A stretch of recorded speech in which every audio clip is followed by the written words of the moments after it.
Today I'm interviewing Meta Ellis and her wife, Emma McDaniel Ellis.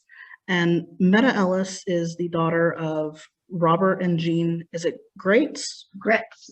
Gretz. Mhm. And Robert was a minister at the Trinity Lutheran Evangelical Church here in Montgomery.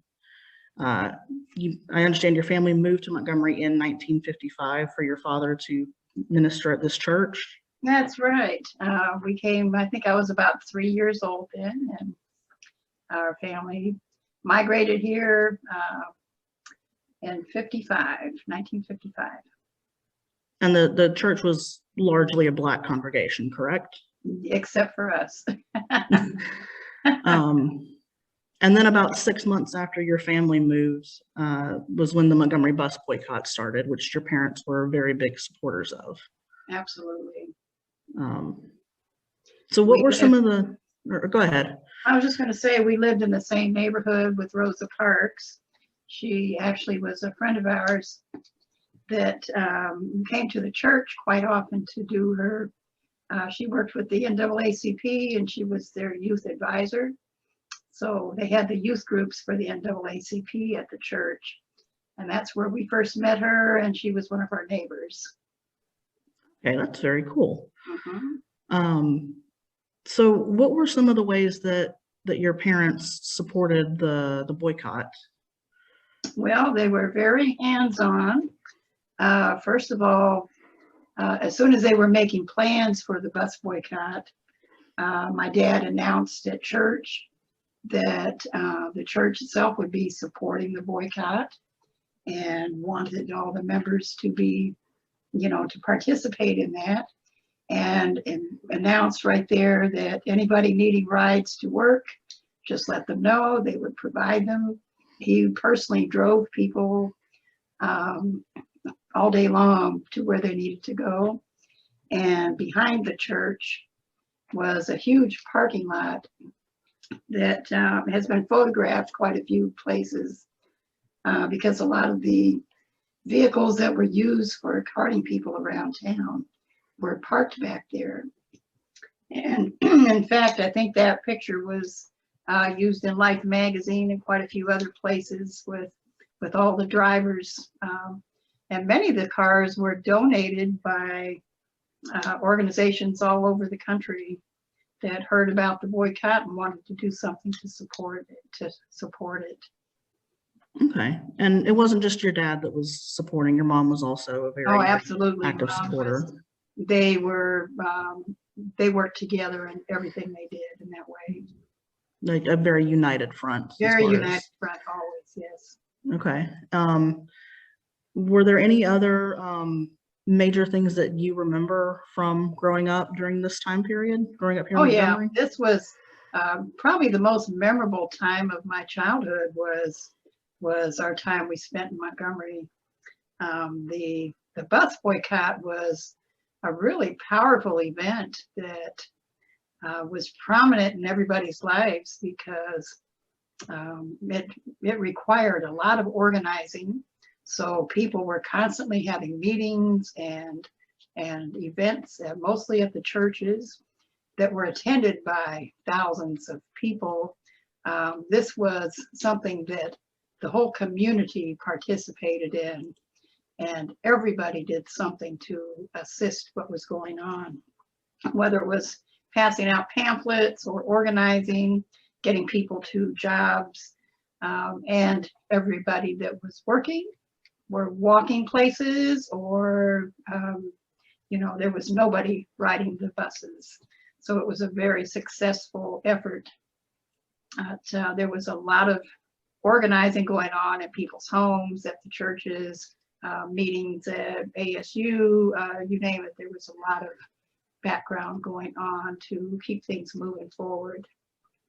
Okay, it sounds like that definitely had a very strong impact on you as a child watching all of this. Absolutely. It was fascinating. It was a wonderful experience to be part of an effort that was that encompassing and amazing. It was an amazing event. Mm-hmm. Now, did seeing your parents become this active in something so important, did that translate into your life as an adult and impact you in Oh, what you did growing up? absolutely. We were raised in the civil rights movement, and everyone in our family have continued to be people that participate in civil rights events and protesting when it's necessary. Also, it has translated into all types of the way we work, what we've done with our lives. Most of us are people of service. And we've worked with everything from rights for women, rights for indigenous people, rights for handicapped people, you name it. We have, our family has been very involved in all of those types of events. There must have also been some negative impact from what your parents were doing and the impact that had. Do you remember any events? Oh my goodness, yes. I remember one time, this was one of my most memorable events. At one point, we could not find my father, and nobody knew where he was. And we immediately assumed he'd been kidnapped. I mean, there was a lot of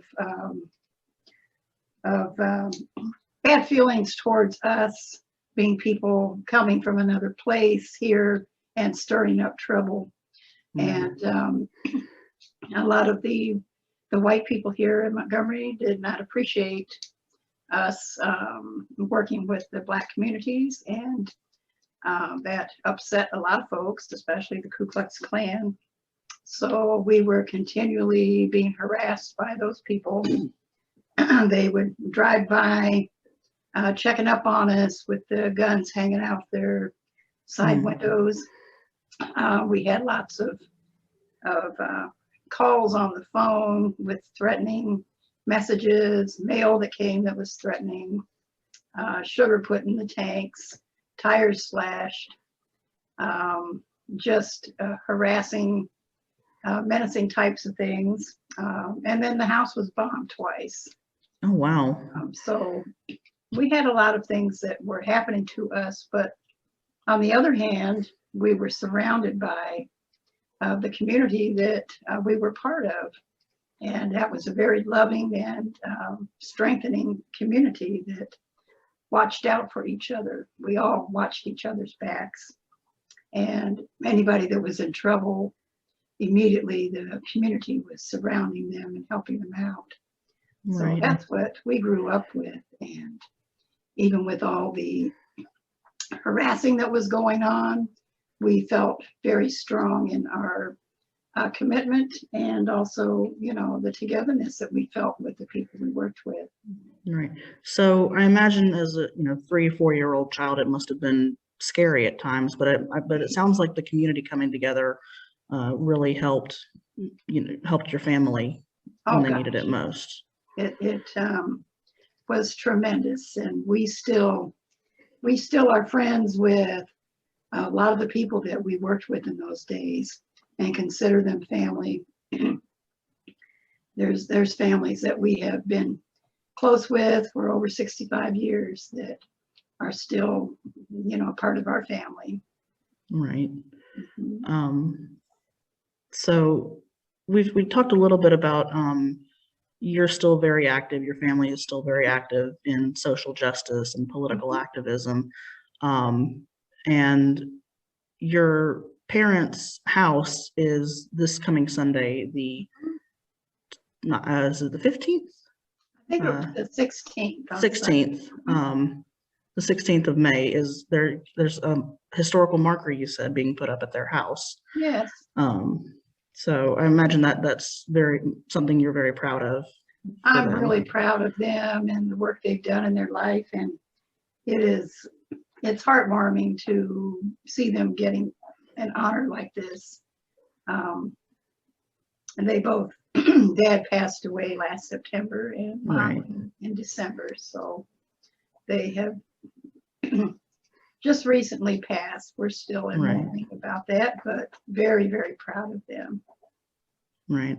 Your parents were very, very big activists, and you've obviously mentioned that that's impacted your life as well. I remember seeing recently in the newspaper that you were so you had a spotlight as well as a community leader, a member of the community.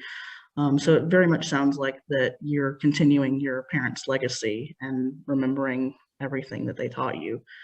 Um, I know that you were very young when all of this was going on, but if you could go back and do something differently in your childhood, do you think there is something that you would have done differently, or do you feel like your life is pretty much led to where you want it to be at this point? Well, one of the silly things that I would have done differently would have been to take more pictures. Because Right. as I look back on things and I talk about it with people, I wish I had photographs of some of the things that happened and some of the people that we were involved with, because I can talk about them, but I wish I had photos of some of those Right. events. And I think other than that,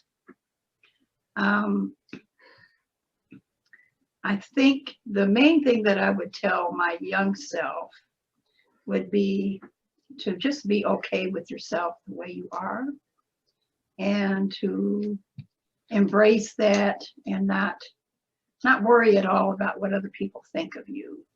Right. Because a lot of who we were as a family, we were very different wherever we went.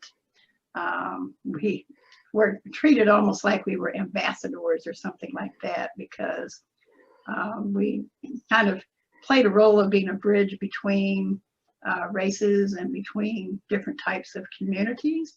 And that's, as a child, that isn't always easy. Right.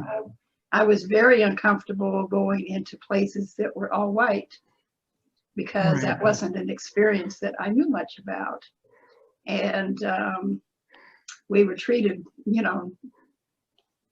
strangely, oftentimes, because they couldn't understand people like ourselves that would choose to live where we did and to do the work we did. So we did suffer quite a bit of discrimination in many kinds of ways. And as a child, you care too much about those kinds of things. Right. So I think I would tell any child that to just be okay with themselves and build a strong force around you that doesn't allow people's feelings and thoughts to affect you so much. Right. And to take lots of pictures. And take lots of pictures so you can remember what happened and be able to share it with other people. Okay. Something that I probably should have asked earlier, we mentioned that your family moved to Montgomery in 1955, and you were kind of seen as outsiders coming into the situation. Where was your family originally from? Well, my mother was from Pennsylvania and my dad was from West Virginia, but they met up in college in Columbus, Ohio.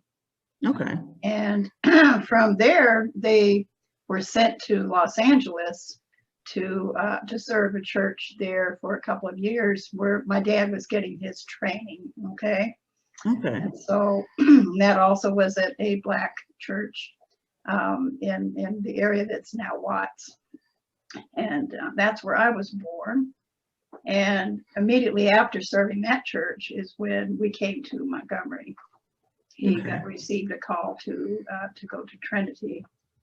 And he jumped on it, so.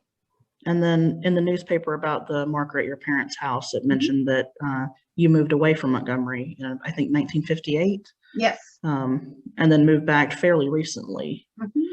Yeah, they came back in 2005. Okay. And we're working at ASU as ambassadors with the National Center for the Study of Civil Rights and African American culture. So it sounds like your family was kind of from all over. Yes, except Of all the places that we've all lived, we have considered Montgomery our home. This is our, Okay. this is our heart place. This is where we felt most at home. And we were so thankful when Mom and Dad made the decision to move back here. Right. It felt like the right thing for them to do. And we've all been so appreciative of them being back here. It sounds like you were able to enjoy these years with them back here. Absolutely. So kind of shifting a little bit, you know, we talked about this is a program for the Montgomery Education Foundation. We're hoping to encourage young people to interview elders and learn more about the past from direct sources. So why does it matter so much to learn about the past, especially from people who were there to witness it? Why do you think that is? I think that unfortunately, the history has not been truthful, especially with the education of young people in this country. So much of our ugly past, you know, dealing with slavery and lynchings and those types of things have not been told appropriately. And it is a whole part of the history that people need to really understand and to be truthful about what happened here and how that has affected how things are still happening here. So I feel that talking with elders who have lived through the history that needs to be told is very important. You get accurate accounting of what actually happened. And I love the fact that so many programs on television now are dealing with genealogy and really digging into family histories and looking at accurate accounting of actual events and what happened to different families. And I just feel that's extremely important. It's the only thing that's going to help us deal with how are we going to heal the chasms and all of the hurt and past that we need to heal. Right. So what are some ways that we can remember the past and keep those lessons in mind? Well, I think what you're doing right now is really important, and especially in teaching the young people the importance of you know, connecting with elders. You need to talk to people in your family and connect with people that have interests that you want to pursue. You know, if you're wanting to go into pathology, start talking to a pathologist, or you know, make connections with people that will honor the things that you're interested in. And also, if you don't know what you want to do with your life, then just start exploring by meeting people that interest you, you know, artists and musicians and historians and nurses and people that do things that interest you. Right. I think that's all the questions that I had. Did you have anything else that you wanted to say before we close out? Just mainly that it's important to care about what's going on around you. And it's very important to be cognizant of what's going on. And especially when you're at school, to be aware of those people that need your support, Right. that maybe are different, and maybe being bullied at school and whatever. Pay attention to those kinds of things because they need you. And a lot of those children are being bullied just because they're different in some kind of way. And that shouldn't be a terrible thing. It should be Right. something you embrace, you know, and find out what's going on with them. You know, they may have some challenges that people are taking advantage of in a bad way. Right. And talking to people that are different from you can open you up to different experiences that you might not have ever had before. So that's very good advice. I really like that.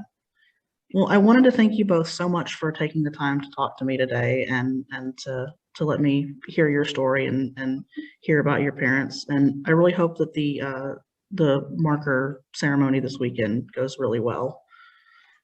Thank And you. that And I would like to share. I know I did most of the talking today, but it really helps to have friends and people that love you in your life. And even as an older person, it is very important to surround yourself with folks that care about you and share your interests. As I met Emma when we were protesting in front of the Supreme Court building in 2015, or 16. And so we had a lot of interests together, and that's why we're together today, because that started a friendship that has been going to be lifelong.